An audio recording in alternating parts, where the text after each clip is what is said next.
सियासी गलियारों में हमेशा इस बात पर चर्चा होती रही कि दिग्विजय सिंह और ज्योतिरादित्य सिंधिया के बीच लड़ाई की वजह से सरकार गिरी। लेकिन दिग्विजय सिंह ने सरकार गिरने का दोष कमलनाथ पर मढ़ दिया। कमलनाथ और दिग्विजय सिंह की लड़ाई पर अब भाजपा भी हमलावर हो गई है। देखिए खास रिपोर्ट। एमपी कांग्रेस में कमलनाथ वर्सेस दिग्विजय। कांग्रेस सरकार गिरने पर सियासत गरमाई। सतह पर आई नाथ और दिग्विजय की लड़ाई। दिग्विजय ने कमलनाथ को बताया सरकार गिरने की वजह। बीजेपी को बैठे बिठाए मिल गया बड़ा मौका। केंद्रीय मंत्री ज्योतिरादित्य सिंधिया को कांग्रेस छोड़े हुए 5 साल हो गए हैं। अब तक सियासी गलियारों में यही माना जाता रहा कि वो दिग्विजय सिंह की वजह से कांग्रेस छोड़कर गए हैं। पूर्व सीएम दिग्विजय सिंह ने इसका कारण कमलनाथ को बताया था। दिग्विजय सिंह ने कहा कि कमलनाथ ने सिंधिया की बात नहीं मानी, इसीलिए सरकार गिर गई।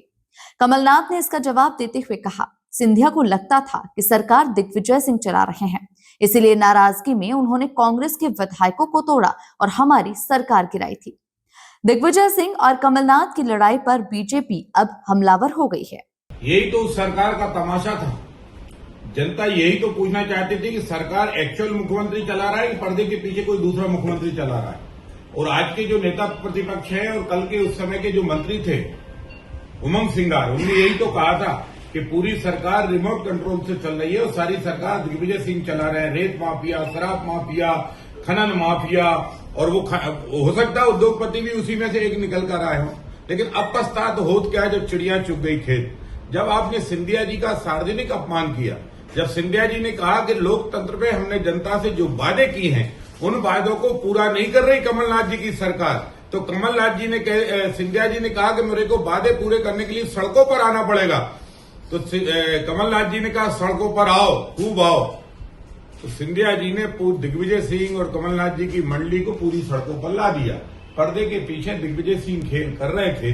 वो दर्द आज कमलनाथ जी का झलका है। दर्द और घायल करने वाला आदमी दोनों एक साथ है और जनता के स्वाभिमान की लड़ाई लड़ने वाला भारतीय जनता पार्टी के वरिष्ठ नेता है। वहीं कैबिनेट मंत्री विश्वास सारंग ने कहा कि जनता कमलनाथ से जानना चाहती है कि क्या दिग्विजय सिंह सरकार चलाते थे। कांग्रेस गुट और गिरोह में बटी हुई है। पहले भी तत्कालीन मंत्री और वर्तमान नेता प्रतिपक्ष ने भी दिग्विजय सिंह पर आरोप लगाए थे। पर मुख्य मुद्दा यह है कि जनता ये पूछना चाह रही है कि सरकार चलाते थे, जिनका नाम लिया है। मुझे लगता है गुट और गिरोह में बटी हुई कांग्रेस में अब स्थितियां और बद से बदतर हो गई। पहले भी उस समय के तात्कालिक मंत्री जो आज नेता प्रतिपक्ष हैं, उन्होंने भी ये इल्ज़ाम लगाया था। पर आज जिस प्रकार से कमलनाथ जी ने ट्वीट किया है, उसके बाद निश्चित रूप से जनता ये चाहती है कि वो खुलासा करे कि क्या उनकी सरकार कोई और चलाता था। कुल मिलाकर मध्य प्रदेश की राजनीति पर एक बार फिर चर्चाओं का बाजार गर्म हो चुका है, जहां कांग्रेस के 2 दिग्गज नेता दिग्विजय सिंह और कमलनाथ खुले तौर पर आमने सामने आ गए। Bureau report, MP news, Bhopal.